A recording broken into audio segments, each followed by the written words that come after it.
Hoje você vai aprender a história da Igreja Evangélica no Brasil. De uma forma que talvez você nunca viu. Você vai aprender como foi difícil a implantação do protestantismo no Brasil com a resistência do catolicismo romano. Tenho certeza que até o final desse vídeo você será edificado com a história. Tudo que será ensinado aqui está contido no livro Panorama da História Cristã, escrito pelo pastor Hernandes Dias Lopes. Quando Pedro Álvares Cabral descobriu o Brasil, em 1500, aqui foi fincada uma cruz e celebrada a primeira missa. Os primeiros sacerdotes católicos romanos que vieram para o Brasil não lograram êxito por causa da vida escandalosa que viviam. Em 1534, foi fundada por Inácio de Loyola e sancionada em 1554 pelo Papa Paulo III, a Companhia de Jesus, ferrenha nos seus objetivos de combater a reforma. Com grande empenho catequético, a Companhia de Jesus enviou ao Brasil os primeiros jesuítas em 1549, quando aqui aportou o padre Manuel da Nóbrega, estabelecendo de vez o catolicismo romano nas terras brasileiras. Em 1553, chegou ao Brasil o padre José de Anchieta. Ele fundou em 1582 a Santa Casa da Misericórdia do Rio de Janeiro. Foi o Papa João Paulo II quem beatificou o padre José de Anchieta. A primeira leva de colonos trazidos por Tomé de Souza, primeiro governador-geral do Brasil, compreendia 400 degredados e 6 jesuítas, além de aventureiros que formavam a primitiva população portuguesa do Brasil. O catolicismo romano já estava implantado no Brasil. Apenas em 1557 que ocorreu a primeira tentativa de implantação do protestantismo no Brasil.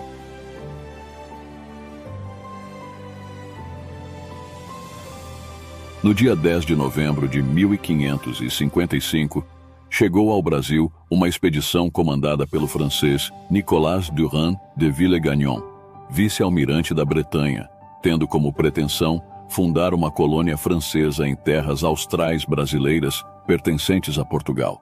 Foi a partir da chegada de Villegagnon que ocorreu a primeira tentativa de implantação do protestantismo no Brasil, pois Villegagnon, em 1557, mandou cartas a João Calvino, em Genebra, pedindo-lhe que enviasse ao Brasil missionários reformados.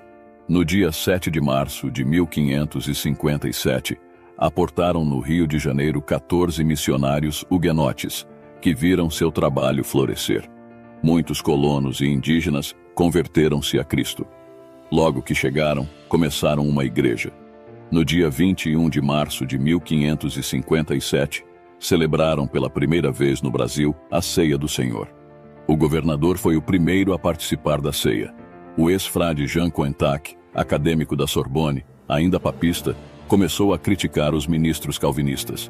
Villegagnon tomou o partido do papista, deixou de frequentar os cultos e absteve-se de comer com os pastores na mesma mesa. Cointac e Villegagnon suspenderam o culto e decidiram não mais se submeter a Genebra, mas sim a Sorbonne. A partir daí, começaram a perseguir a igreja calvinista. Villegagnon, cognominado o Caim da América, já havia traído os colonos que tinham vindo com ele para o Brasil, obrigando-os ao trabalho escravo. Muitos desses colonos foram presos, torturados e escravizados. Então os missionários protestantes também foram traídos por Villegagnon. 9 deles conseguiram retornar à França. Os 5 que não conseguiram viajar por causa de uma tempestade e da escassez de alimentos foram considerados espiões. O traidor da América encontrou aí um motivo para matar os missionários. Pediu que em 12 horas eles escrevessem sua confissão de fé. Chamados à sua presença para confirmarem ou negarem a fé, intrépidos, permaneceram firmes, enquanto Jean de Bourdelle, autor da confissão, recebeu uma bofetada no rosto, fazendo jorrar sangue da boca e do nariz. Em 9 de fevereiro de 1558, Villegagnon ordena a execução de 4 huguenotes. Jean de Bourdelle é levado ao cadafalso. De joelhos ora, o carrasco o estrangula. Atado de pés e mãos, Bourdelle é jogado ao mar ainda com vida. Segue-se Mateus Verneville. Rogando que lhe poupassem a vida e fosse feito escravo, Villegagnon respondeu-lhe que ele valia menos que o lixo do caminho. Então, esganou-o e o lançou às ondas, enquanto ele clamava: Senhor Jesus, tem piedade de mim. Pierre Bourdon também foi sufocado, estrangulado e jogado às ondas. Villegagnon advertiu toda a sua gente a abandonar a crença dos reformadores. Do contrário, teriam o mesmo destino. O último deles, Jacques Le Balleur, teólogo versado na língua espanhola, no latim, no grego e no hebraico, foi enforcado pelo padre José de Anchieta, em 20 de janeiro de 1567, por ordem do terceiro governador-geral, Mendes Sá. Assim, a truculência e a intolerância religiosa abortaram a primeira tentativa de implantação da Igreja Evangélica no país. A segunda tentativa de evangelizar o Brasil se deu no século XVII, no Nordeste, pela Igreja Reformada Holandesa. Os holandeses se estabeleceram em Pernambuco em 1630, com Maurício de Nassau. A seu convite, chegaram ao Brasil, em 1637, 8 missionários. Eles fundaram igrejas em Recife e Olinda, e também nos estados da Paraíba e Ceará. Realizaram intensa obra educacional e filantrópica, cooperando com Maurício de Nassau na criação de escolas, hospitais e orfanatos. A igreja cresceu. Foram organizados presbitério e sínodo. Todavia, a oposição romana foi intensa, insuflando o ódio dos políticos contra os missionários. O fanatismo religioso levou muitos crentes às prisões. Outros foram torturados e não poucos morreram como resultado dessa perseguição. Os holandeses precisaram retirar-se do Brasil em 1654. Após essa retirada, os jesuítas entraram em campo para neutralizar e anular o trabalho protestante, no que lograram êxito. Assim, mais uma vez, fracassou a tentativa de implantar o protestantismo no Brasil. No século XVIII, nenhum portador das boas novas aportou nestas plagas. Foi um tempo de densas trevas, o século do prevalecimento do obscurantismo religioso e da truculência da Inquisição. A Inquisição, que tantas vidas ceifou na Europa, não esteve ausente do Brasil. O período de maior perseguição se deu entre 1704 e 1767. Em 1713, foram sentenciados 66 colonos do Brasil e condenadas 31 mulheres, não por heresias, mas por terem o sangue judeu. O antissemitismo já era uma realidade sombria naquela época. Em 1714, 25 crentes foram sentenciados, dentre estas 11 mulheres. 2 dos sentenciados eram cristãos recém-convertidos de 67 anos de idade. Um deles foi esfolado até ficar em carne viva. Em 1720, Teresa Paz de Jesus, de 65 anos, foi queimada viva na fogueira por causa de sua fé evangélica. Varnhagen, ilustre historiador, diz que os condenados pela Inquisição em Lisboa, oriundos do Brasil, foram 540 pessoas, das quais 450 presas em território brasileiro. Desse grupo martirizado pela sua fé, 1/3 era de brasileiros natos. Nesse tempo, as pessoas eram proibidas de ter culto evangélico em suas casas. Aqueles que ousavam contrariar essa ordem eram mortos. Melhores dias raiaram no século XIX. Pelo Tratado de Comércio outorgado à Inglaterra em 1810 por Dom João VI, bem como pela Constituinte de 1823 e pela Carta Constitucional dada em 1824 por Dom Pedro I, ficou assegurada no Brasil a liberdade religiosa. Quero apresentar pela ordem cronológica as 8 primeiras igrejas que se estabeleceram no Brasil. Primeiro foi a Igreja Anglicana. Chegou ao Rio de Janeiro em 1819, com o reverendo Lord Strangford.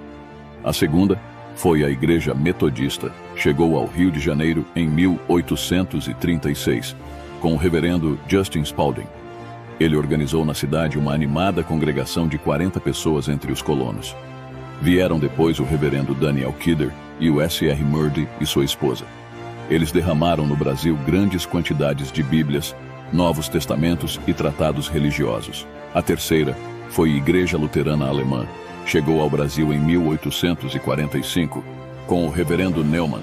Porém, já em 1824, havia luteranos alemães na região de Alto Jequitibá, em Minas Gerais.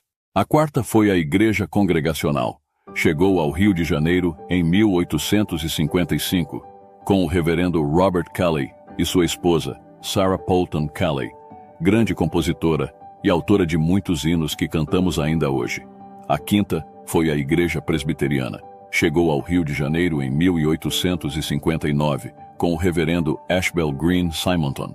Ele veio para o Brasil aos 26 anos de idade. Seu ministério durou apenas 8 anos até sua morte. A sexta foi Igreja Batista. Chegou a Salvador em 1881, com os pastores William Buck Bagby e sua esposa Annie Luther, junto com o casal também missionário Zacarias Taylor e Kate Stevens Crawford Taylor, e o ex-padre Antônio Teixeira de Albuquerque, organizaram nessa cidade, em 1882, a primeira Igreja Batista do Brasil. Hoje os batistas somam mais de 2 milhões de membros em nosso país. A sétima foi a Igreja Episcopal. Chegou a Porto Alegre, Rio Grande do Sul, em 1890, com os reverendos Lucian Lee Kin Solving Watson Morris. A oitava foi a Igreja Assembleia de Deus. Chegou a Belém, no estado do Pará, em 1910, depois da explosão pentecostal nos Estados Unidos em 1906. Hoje a Assembleia de Deus conta com mais de 10 milhões de membros. Depois disso, muitas outras igrejas pentecostais se estabeleceram no Brasil. Entre elas a Igreja Pentecostal Unida. Teve início no ano de 1957 na cidade de Porto Alegre, sob a responsabilidade do missionário Samuel Baker. Mais tarde houve uma explosão de crescimento das igrejas neopentecostais, sendo as principais: O Brasil para Cristo, fundada por Manuel de Melo; Deus é Amor, por Davi Miranda; Igreja Universal do Reino de Deus, por Edir Macedo; Igreja Mundial do Poder de Deus, por Valdemiro Santiago; e Igreja Internacional da Graça de Deus, por R.R. Soares. Colportores: os bandeirantes da evangelização nacional. A evangelização do Brasil passou pelo ousado e abnegado trabalho dos colportores, que viajaram o Brasil de norte a sul e de leste a oeste, a pé ou em lombo de animais, carregando cargas de Novos Testamentos, folhetos, bíblias e livros evangélicos. O reverendo Frederick Glass, o maior gigante da colportagem no Brasil, percorreu mais de 8.000 quilômetros a cavalo ou a pé, vendendo bíblias, pregando, polemizando e levando vidas a Cristo. Nessas viagens, esses bandeirantes da evangelização nacional sofreram emboscadas, tocaias e bárbaras perseguições. Até mesmo os capangas do rei do cangaço, Virgulino Ferreira, cognominado Lampião, foram abordados pelos colportores. Nessa empreitada de consequências eternas, os heróis de Deus jamais recuaram. Enfrentaram homens maus, feras, doenças, epidemias e adversidades de toda sorte para levar a palavra de Deus aos palácios e às choupanas, aos homens das metrópoles e aos caboclos do campo, deixando para trás um rastro luminoso de abundantes frutos e um exemplo a ser seguido. Perseguições aos protestantes. Em vários lugares de nossa pátria, a Grey protestante enfrentou duras perseguições. Massas enfurecidas, insufladas pelos padres, muitas vezes insurgiram-se contra os crentes, queimando templos, rasgando bíblias e provocando grandes transtornos. O reverendo Matatias Gomes dos Santos enfrentou em Alto Jequitibá, Minas Gerais, perseguidores fanáticos. Ele resistiu com homens armados e oração. Por isso, foi chamado de o Neemias da Zona da Mata. A Igreja Presbiteriana de Santa Margarida, Minas Gerais, recebeu uma chuva de pedras em procissão de desagrado, enquanto os crentes, reunidos em conferências evangelísticas, cantavam com entusiasmo. Chuvas de bênçãos teremos. Sim, é a promessa de Deus. A Igreja Presbiteriana de São José do Calçado, no estado do Espírito Santo, foi organizada em 10 de março de 1907 e incendiada por uma turba insuflada pelo padre Tomassi, 5 dias depois da inauguração. Em 1921, o padre Otto Maria atiçou o povo contra o pastor André Jansen, em Aparecida do Norte, São Paulo. O pastor foi preso, enquanto o templo evangélico foi incendiado, com a cumplicidade das autoridades locais. Foram muitas e bárbaras as perseguições dos seguidores e capangas do famoso padre Cícero Romão Batista, de Juazeiro do Norte, no Ceará, causando estragos e baixas nas frentes evangélicas. Também o Frei Damião, na Paraíba, perseguiu com fúria os protestantes. Este é apenas um pequeno resumo da saga do povo evangélico nesta terra. Que possamos honrar nossos pais na fé e continuar hasteando o pendão real do Evangelho. A implantação da igreja evangélica neste país foi feita com oração, trabalho árduo, lágrimas, sangue e morte, cumprindo o que diz o Salmo 126, verso 6, que diz: quem sai andando e chorando enquanto semeia, voltará com júbilo trazendo os seus feixes. Agora eu te pergunto, estamos nós, alvos do ardor missionário de outros povos, dispostos a investir agora para que outras nações não alcançadas sejam ganhas para Jesus? Desejo que Deus possa nos capacitar para que sejamos hoje instrumentos e cooperadores de Deus nesta empreitada de consequências eternas. Espero que você tenha aprendido sobre a história da Igreja Evangélica no Brasil. Tentei abordar aqui os principais fatos da história. Deixe seu comentário sobre o que você achou. Se você ainda não aceitou Jesus como seu Salvador, ainda dá tempo, arrependa-se. Ele pode mudar seu futuro, sua história. Ele pode tirar de você toda a tristeza, toda a solidão e te proporcionar o que você precisa. Entra no teu quarto, feche a porta e fala com Deus, Ele vai te ouvir. Depois disso, procure uma igreja com boa reputação que esteja pautada na palavra de Deus e congregue com os irmãos para cumprir a unidade da fé e a edificação do corpo de Cristo. Se você gostou do vídeo, não esqueça de curtir e se inscrever no canal. Deus abençoe sua vida